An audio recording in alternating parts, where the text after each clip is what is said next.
Welcome. Thank you for joining this session. This session is part of the Indian AI Impact Summit, as you know. It's an official pre-summit program. My name is Mongkol. I'm the co-founder of AI Safety Asia. We are an Asia-based global nonprofit organization that's working on AI and AI safety. So we convene stakeholders to talk about this very important topic. We conduct training with senior decision maker in the region. That means policymakers, parliamentarian, and civil society leaders. And we also do research on the impact of AI on our region in various lands, from economics to well-being. And this panel is part of our Impact Dialogue series, convened with partners including Mila and the Future of Life Institute, and we'll synthesize the output into a short paper that fit into the summit coming up next month in India, in Delhi. What I've always thought about AI is that people don't experience AI as a model. They experience it as an incident, an impersonation, a fraud, or a system that's making error. So in that moment, the question is that whether we can evaluate it, whether we can report it, and whether we can respond it fast enough to stop the harm. So I want us to ground the discussion in three facts today. Capability is accelerating, as we know. Diffusion is already global but uneven. And the safeguard and risks are improving, but it's still very slow and uneven. So put all of these things together, the core governance challenge is that capability and diffusion are outrunning the global ability to coordinate right now. To coordinate, but also to respond and to enforce. So our thesis for this discussion today that we are convening today is that frontier AI governance is a distributed system problem. Frontier lab may be concentrated in a few places, but incidents, supply chain, deployment, and implementation and capability are distributed. And if governance is written by just a small group of people, it will fail in practice. So I want us to hold this question while we are discussing these topics with our panelists today. If a serious AI incident is happening to your country or to your sector today, who will lead the response? And how would that work in practice? And we'll have a chance for Q&A at the very end. But let's ponder that question for now. And I'm very delighted today to have two outstanding panelists joining us today. So we have Tegan Maharaj, who is the core academic member at Mila, Quebec, and also an assistant professor at HEC Montreal. And we also have Ima Bello, who is the lead multilateral engagement lead at the Future of Life Institute. Mila also led work responsible for the Global AI Summit. So she knows a lot about these topics. So let's begin with Tegan. What lens do you bring today? And maybe do also a quick intro about yourself as well. Yeah. So I got into AI around 2013, 2014. I started using neural networks, which were very new back then for my graduate research, which was in computer science, but my background prior to that was in ecology. So I very much had a sort of systems thinking and web of life kind of view of what a new kind of intelligence would look like, how we would use it. But back then we really didn't call anything that we did AI. We called it pattern recognition or machine learning. Everybody in the field was very principled about saying, no, we wouldn't say this is artificial, this is intelligence. We're not replicating humans. We're just, we're using AI, something that is useful for a particular task in different tasks. And that was very much an academic perspective, a sort of academic humility perspective, which has been washed away by the corporate-led development of AI products. So I really like what Uncle said about people experiencing AI not as a model, but as an incident. I think they experienced it as an incident with a product. AI is like a shiny prepackaged product now that is given to us from these very few companies. So one thing I'd like everybody to take away is the memory that this is not how it always was, and this is not how it has to be. AI is it's like a website, it's a collection of code, it's a bunch of things that different people have contributed to in different ways, and those different pieces can be taken apart and rebuilt better with more involvement of people all around the world, and that will just create better products, if you like, better AI, but AI for purposes that we really care about, like addressing the climate crisis or helping people get out of poverty. Thank you, Tegan. Now, Ima, what do you want people to live with today? And also introduce yourself quickly as well. Sure, thanks for having me. So my name is Ima Bello. I'm FLI, so the Future of Life Institute Multilateral Engagement Lead. FLI is one of the oldest AI governance institutes across the world. It was founded in 2014. And we co-developed the first set of AI governance principles called the Asilomar AI principles, a really long, what feels like a very long time ago, at least in AI governance timeline. Very briefly, and I think we can leave it at that because people care about the substance. My background is in law, so I used to be an AI lawyer and now I do AI governance. What I'd like people to live this conversation with, I think, are two things. First, well, I think, the answer is in the title of the conversation we're having. I really believe that advanced AI safety governance is inseparable from strategic autonomy, from sovereignty, from security, because it enables countries to audit and govern AI systems within their borders. So I really like to us to have like one conversation of like why does advanced AI safety governance matter for everyone? And so why should it not say or be a global enough conversation, so to say? And then I also very much like what you said as when you said people experience AI as an incident, not as a model, and or ability to coordinate is called into question. And I want us to collectively think about, and that's the second thing I want people to live this conversation with.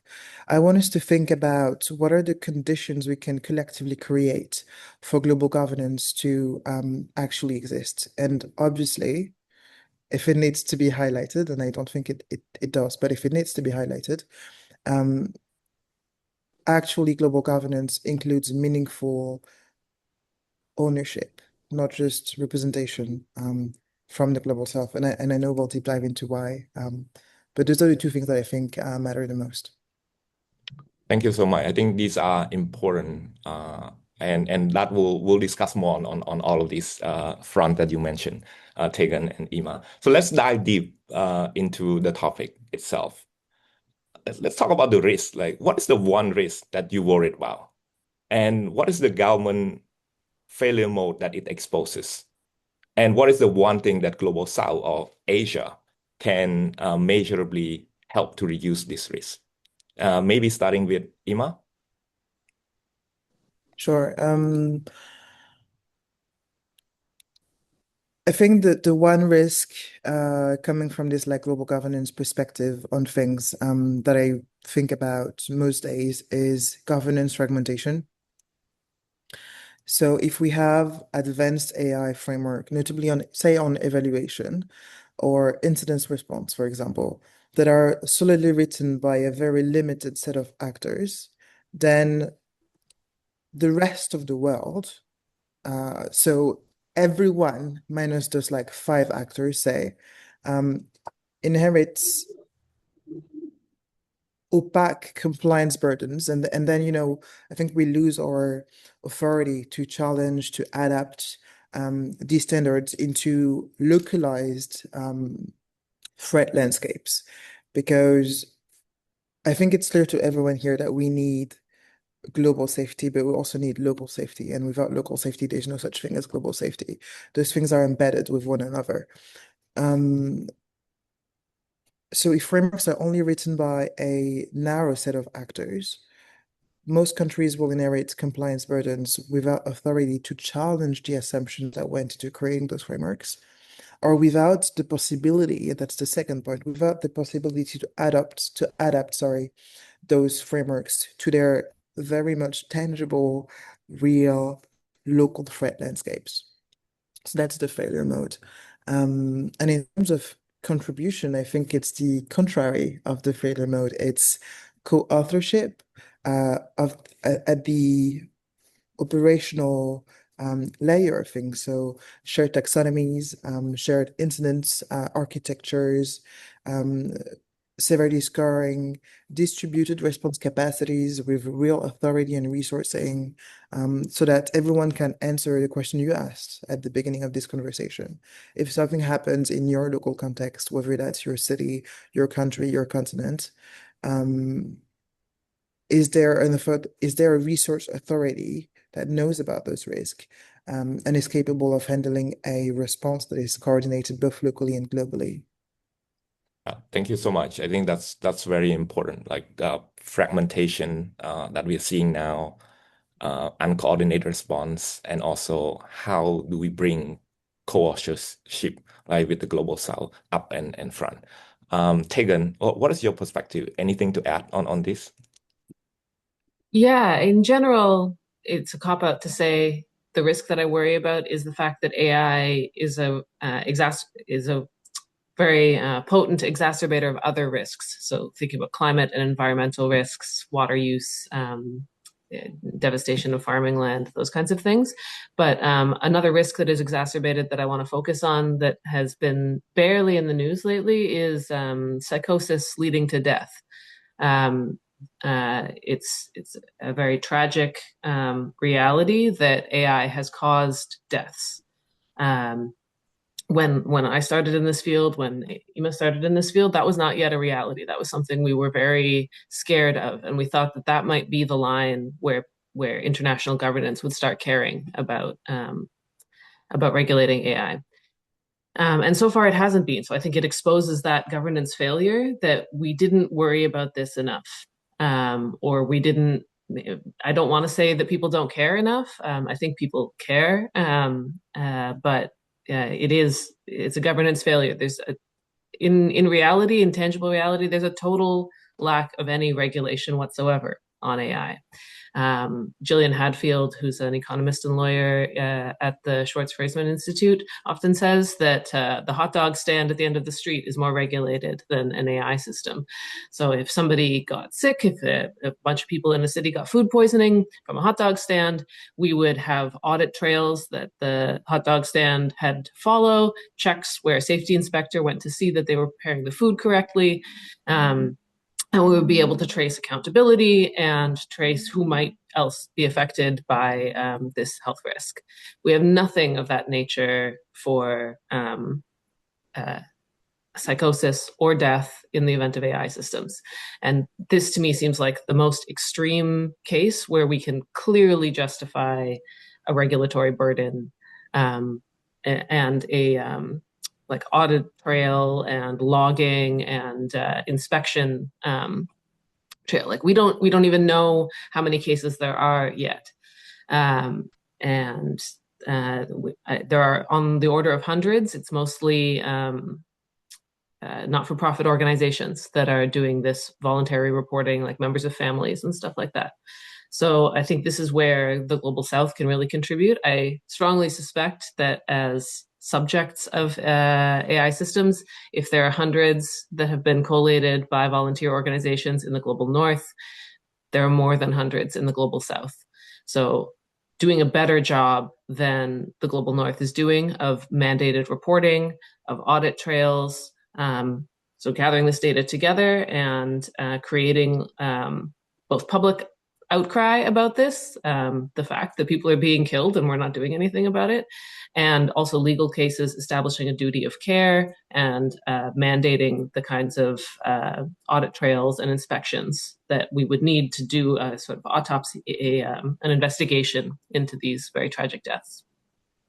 Yeah. Can I? So I'm hearing awareness, accountability, reliability, and these are really important. And that point out to the same conclusion, which is inclusion is not a value added on. It Mhm. has to be right at the beginning, right?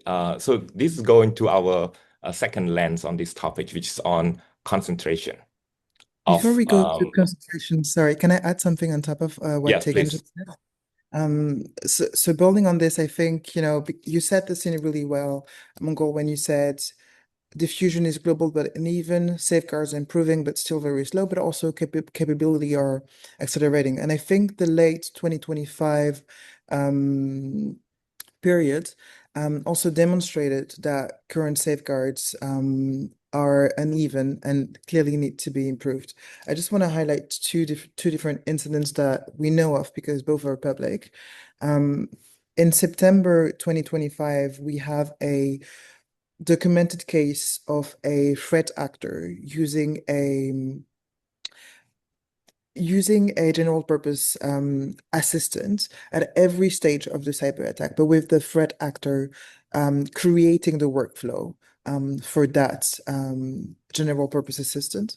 But then 2 months later, I think we have the first documented case of a large-scale cyber attack that was executed without substantial human intervention.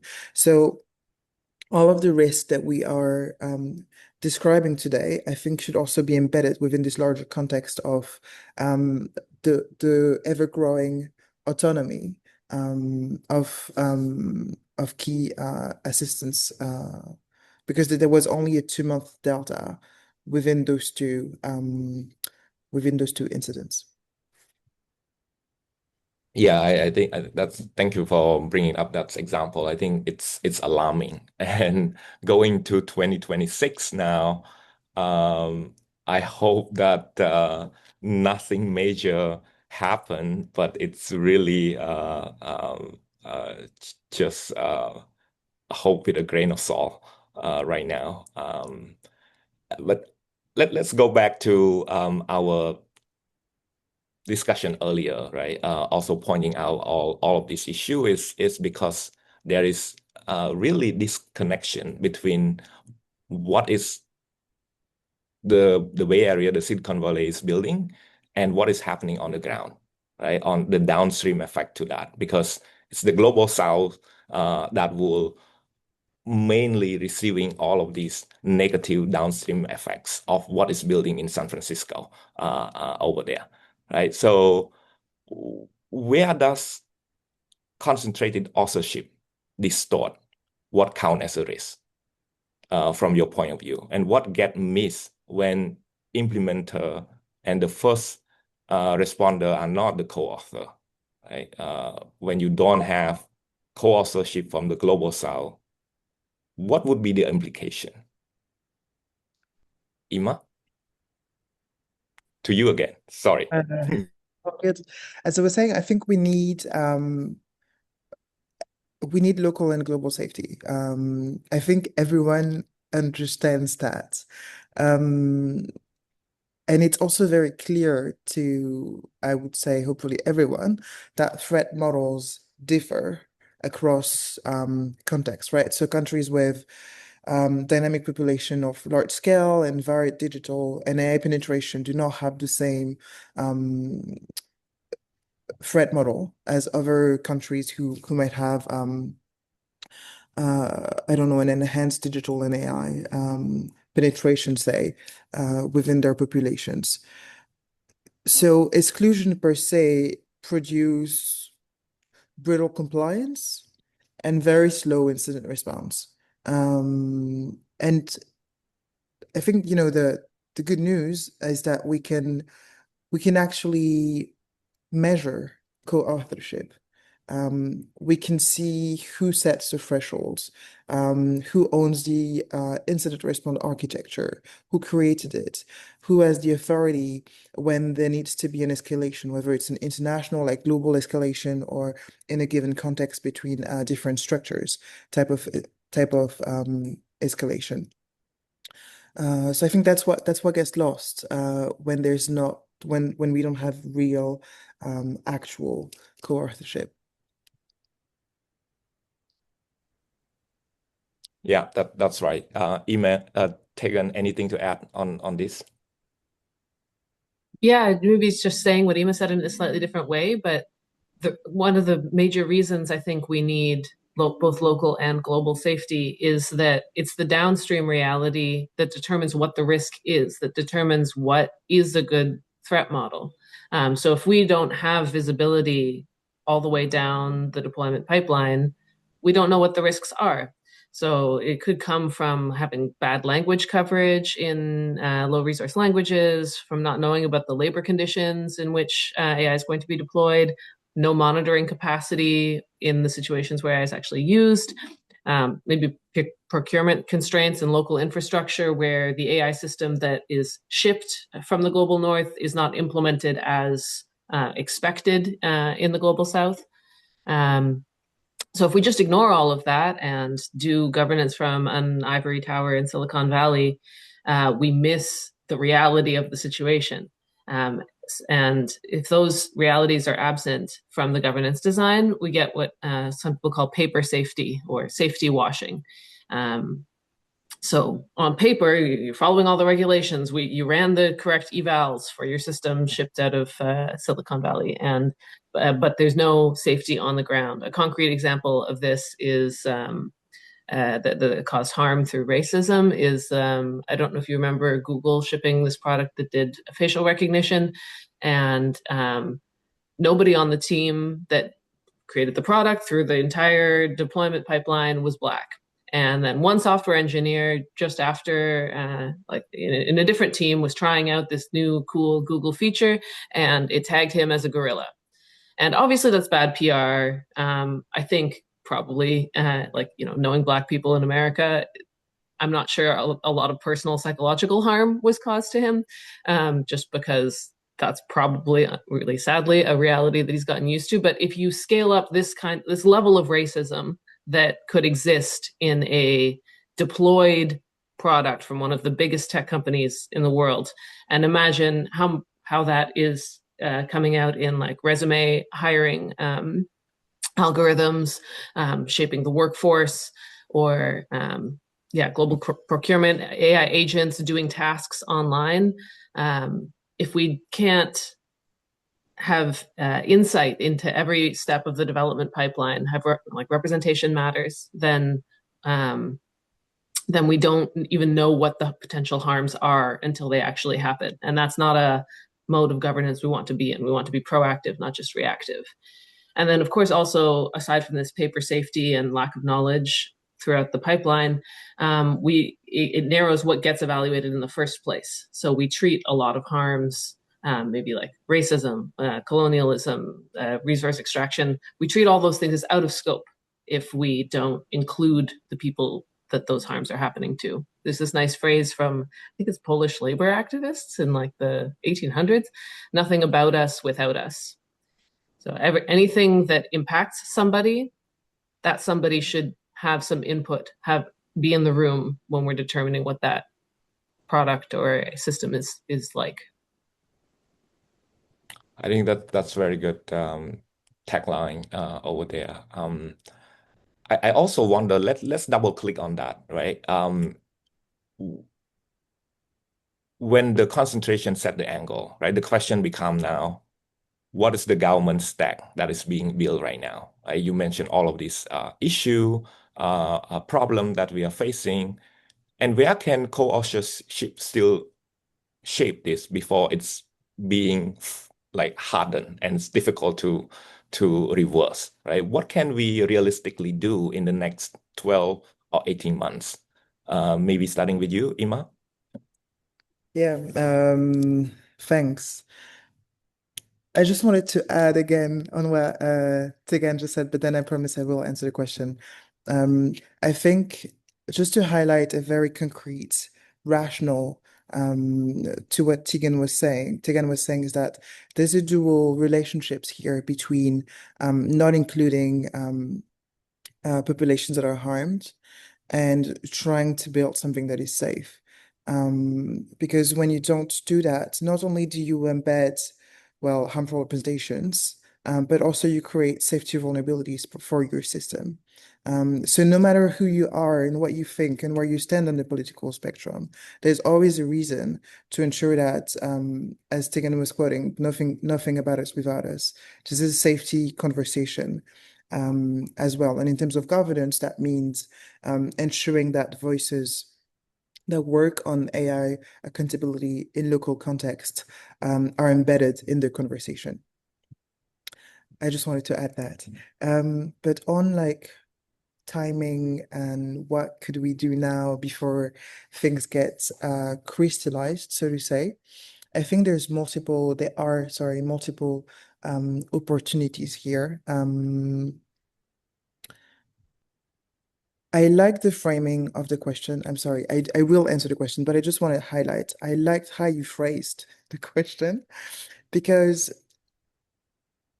I think it's important to see that if global South actors or key actors don't ensure that the conversation is broadened now, they will spend decades fighting inherited constraints. So I just wanted to highlight that timing matters. And there's a reason why we're having the conversation now and why actions should follow now, I'd say. One example now of potential actions or like response capacity that I think global South actors have is trying to move the needle using procurement as enforcement. So very concretely, conditioning market access on standards compliance, on local incident response capacity. I think there's a lot we can learn from the social media related incidents. And I think there's a lot of countries who tried to reach out to certain social media companies without ever getting an answer, and they have this like past experience of having to go from embassy to embassy to embassy to embassy to finally find someone who knows someone who can have a contact with said company. So building from that problematic experience, I think exploring how exactly collectively one can use procurement as enforcement is a worthwhile consideration. The type of conditions one can think of now are compliance with national security impact. As I was just saying, local incident response capacity. So asking of companies that they pre-position expertise in local markets to handle AI-enabled crisis, and so they don't have to wait for further international coordination. That, and again, wait on people that might not know or understand their local context. And then I think the third requirement that is, I think, really worth to explore is interoperability requirements. So having a je vais y arriver, standardized, that was difficult, standardized incident schema where companies would face import restrictions if they don't answer to those interoperability requirements that would be set by a collective of markets. Voilà, I think should like different countries align on procurement conditions, I think this would create a standard setting leverage, and it also creates frameworks that are grounded in contextualized deployments rather than thought solely within the realities of companies. Yeah, I like that you bring up that there's a lot of things that we can learn from the past experience, from social medias, and also procurement. I want to echo that it's really important that we get it right now, as government is now trying to buy this technology or being persuaded by all these big tech company to get their technology for the government. So government really need to be careful about all of these issue up front. Tegan, is there any other example or framework that you think could be useful on this? Yeah, I guess I want to say some aim big, pie in the sky dream, and then I'll be more concrete. But the pie in the sky dream um, is we don't just have, I think Ema's right, we should be looking at regulation from like social media and the failures to regulate social media. And I'll mention a few more examples of sectors like aviation that we can look to for kind of relatively successful international regulation. But I think at this stage we can try to do better with AI than we've done with like international mining regulation. So we should aim big. We shouldn't just aim to scrape the barrel in terms of what little safety we can get out of these regulations. We should try to have AI be an important trend setting for the future in terms of really good international collaboration and ensuring global safety. And I think one concrete aspect of that pie in the sky dream would be to go for anti-imperial regulation at the international scale. So at the UN, campaigning for anti-colonial and anti-imperial like regulation. What does that look like? I'm not entirely sure. There's some post-colonial like bills with indigenous people that have been introduced. Most of them have failed because of the campaigning of like former empires, like the British Empire. And I think we sort of left that dream behind in the, I don't know, 80s or 90s of actually dismantling global imperial North. But I think there's appetite for it given the current state of imperial powers. And I think we shouldn't completely abandon that dream. So that's the more pie in the sky stuff. I'm not actually super, I hope we try for that. I think we should try for it. We shouldn't lose sight of it. But on a practical note, I think a lot of global governance is not actually done by explicit governing bodies. It's not done by like the president or the prime minister or even the Bureau of Labor or something like that. It's done by international standards organizations, by somebody in a room who comes up with a list of things and you have to follow this checklist, which is the foundation of ensuring things like procurement as compliance, like Ema was saying. So what are standards bodies? They're just random organizations that started and they set out a good standard, and then we followed it. And I think there's a real opportunity for the Global South to be the leaders in standards for AI and AI safety. So some concrete things that can go into that are incident reporting schemas, like Ema already mentioned, severity scoring. So, ways to triage incidents and label them and determine criteria for escalating them or not to a higher standard, like let's say ASEAN safety organization or I forget what that group is called in South America, but like larger, not just national standards orgs. Evaluation protocol templates. What are we testing? What are we recording? And how does this reporting correspond to different safety cases? Just really practical stuff. And that's where where the rubber meets the road, and the rubber meets the road in the Global South. So that's where I think good standards that are about us without us, not about us without us, that are involving local people, the people who are actually being impacted, can start. I like that. I like standards, interoperability, and all of these. I wonder now that AI is moving very fast, how can we do this in a fast manner? Because standardization can take a long time, right? In telecom, to roll out 5G, 4G, it will take a long time. The Wi-Fi protocols and all of these things take a long time. How do we do that in an effective manner right now. And if inclusion is an engineering requirement, what would Global South can do to co-authorship all of these international standard evaluation, interoperability, response mechanism that you mentioned, enforceability, and also with sovereign capacity. How do we do that? I want to let you know how to take this first for the most part, but I just want to say quickly, same advice I have for my students getting started on complex, responsible AI projects is just something is better than nothing. Probably your first idea is going to be pretty good. We have nothing. We have nothing in terms of standards for AI incident reporting. So start with a standard that is global, that is enforced by your local agency, and then improve it. Like have a feedback loop so that but the first draft is the most important thing.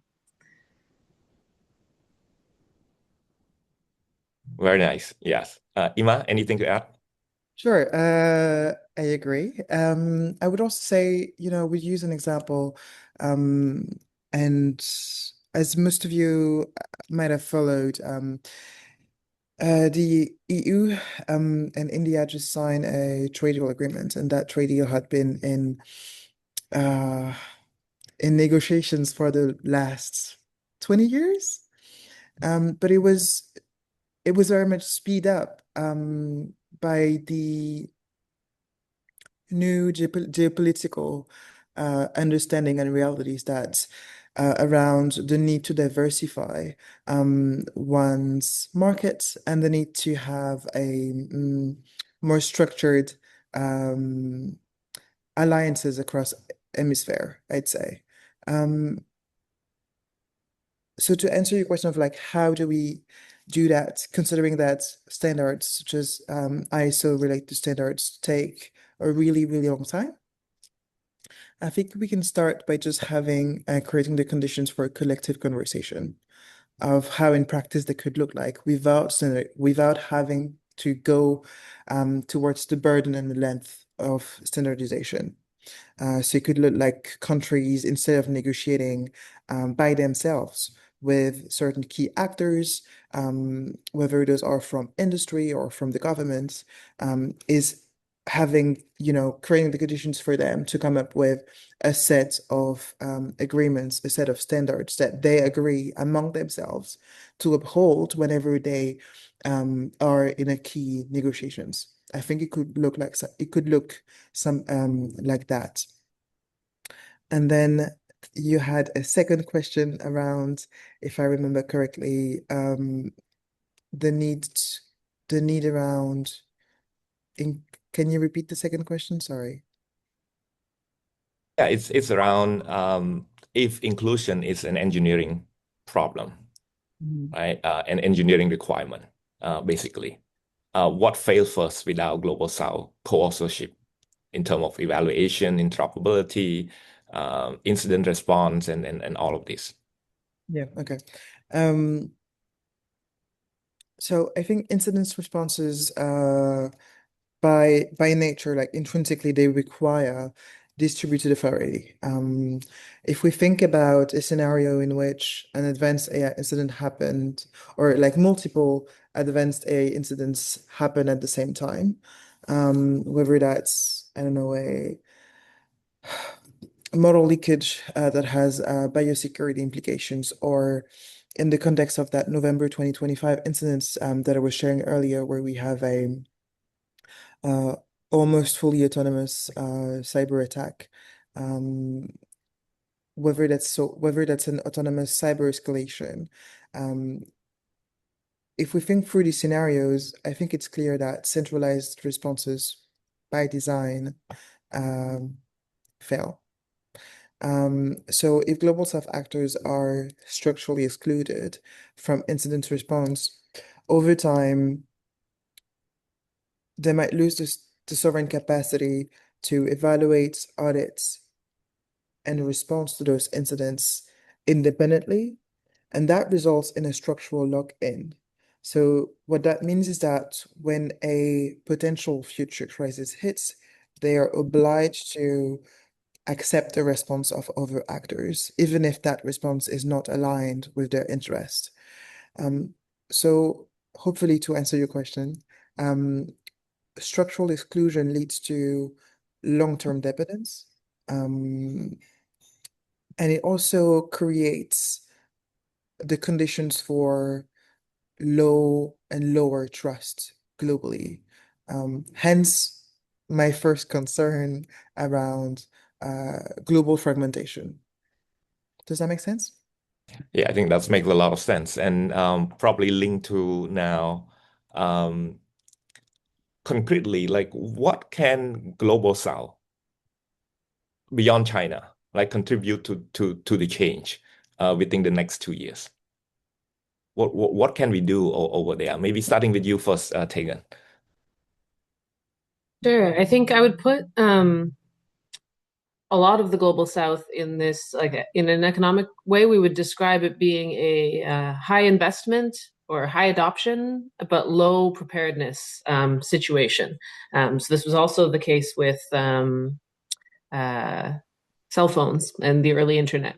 And often we look at a situation like this as a situation of vulnerability and higher risk, but it's also, not to be too hyper positive about this kind of thing. It's an opportunity for important innovation, and I want to highlight two successes, I would say. One is indigenous data sovereignty. So the Maori, especially, have done, I think, just a fantastic job of redefining what data sovereignty looks like. Making sure that data is recorded on devices that are accessible to Indigenous elders, that they're held on Indigenous lands, that the AI systems are developed in partnership with local organizations, that they have feedback mechanisms that are accessible to all of the Maori. And I think we call it now Indigenous data sovereignty if we're following this kind of framework, but we used to think about data sovereignty for everybody, and having ownership of your data, having privacy online, being able to decide what happens with your data. I think we gave up that dream. We gave up the kind of privacy and sovereignty over our own data that we used to have. And indigenous sovereignty, data sovereignty, shows us a way that we can get it back, that we can stand on this principle that no, we own our data. This is ours. This is stuff about us. You can't take it from us. And that results in just like straightforwardly better products for like better Maori language apps, and that kind of thing. That's one success. And another one that I got familiar with when I was lucky to travel in Uganda for a conference. Banking and mobile money it's just a totally different sphere in East Africa than in Canada. Banking is a huge concentration of power industry in the global north. It kind of sets the whole world stage. People say often that like bankers run the world. And the high adoption of mobile phones in East Africa, when people didn't have bank accounts, people didn't have many of the other things that preceded the adoption of mobile phones in the global north. This allowed just a new way of banking to take place that is fully distributed, not owned by any particular bank. And banks hate this. One trick is you can just have a decentralized currency where people use mobile money as currency and never have to have like a gold standard or a bank guarded by armed guards that keep people out in order to keep people's investments safe. So that's the kind of just like doing a system differently that I think can result when we have this high adoption, low preparedness situation that we have in the global south with AI.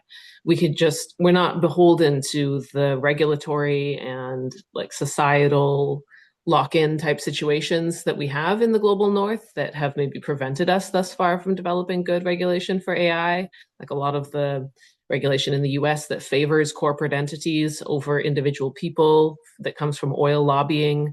I think the global south can leapfrog a lot of that. And that makes me optimistic about the development of like genuinely innovative AI regulation from the global south. Mm. Ima, anything from your lens? Where can Global South contribute, especially from Asia? Yeah, I think hmm, I think, there's a huge there's two things when it comes to how the Global South could participate meaningfully to setting the safety global agenda, the global safety agenda or the global governance agenda. So the first thing I guess is to create the conditions for knowledge sharing so that we have the risk taxonomies that we actually need. And so that we can build the incident responses that we actually need. So an example here is, for instance, India has such a dense population and has a very unique biotech research capability that per se makes makes them uniquely vulnerable as well to AI synthesized pathogens, but also mean that they have a unique lens in ensuring that globally the safety standards that we collectively create can also be created from that specific perspective and added value. Um, Same would go for, I don't know, Indonesia. When Indonesia deploys health and agriculture related AI applications at population scale, they're the first to discover potential failure modes that theoretical benchmarks might completely miss. Um, and that knowledge is incredibly useful. So then it's also up to these countries, individually or collectively, to create the conditions for this knowledge to be shared. Um, does that answer your question? Yeah, yeah. I think that's really critical, right? Because um, there's a lot of knowledge uh, in the rest of the world that is not being leveraged right now. It's just a few folks in the Bay Areas that's building this technology. There's some of the Western folks that's talking about this all the time in the global fora, but there's really little contribution from the global South, right? Asia alone is 60% of the world. And there's really little contribution from Asia beyond just China and India, right? India is very big, China is very big, but also there's Indonesia. That is the fourth largest country in the world.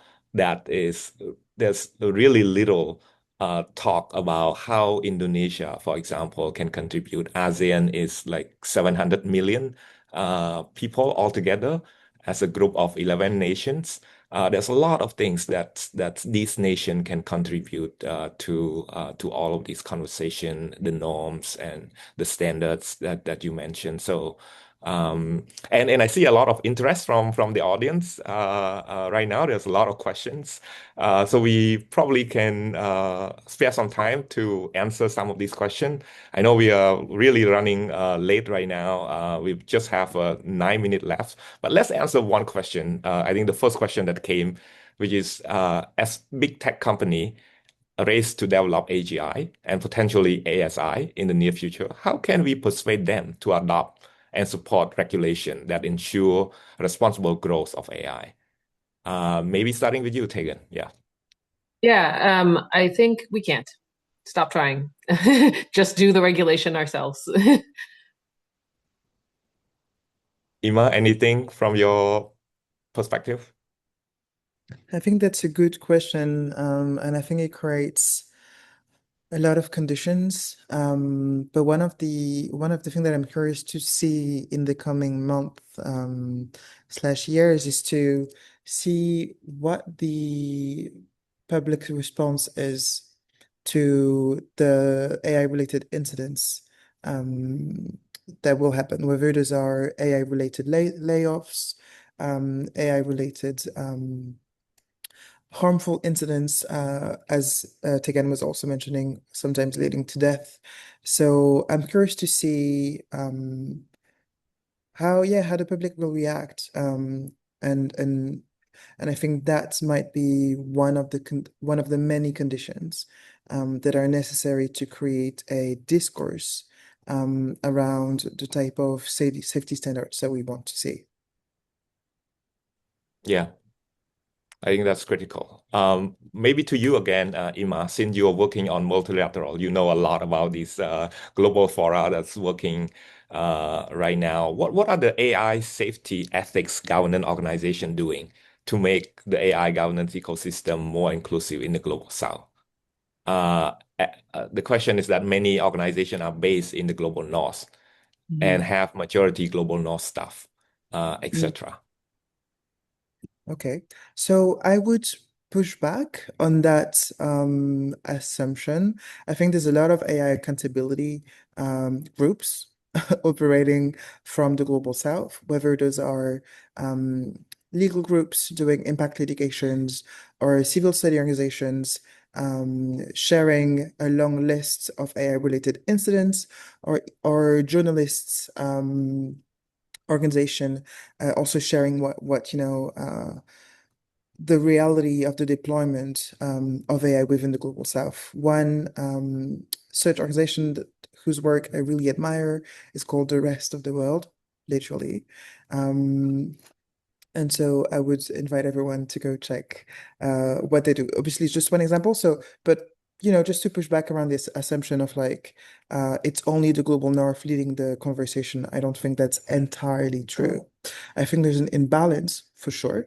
And so to answer the question of like what are safety, ethics, governance organizations doing to soften or erase that imbalance, I think.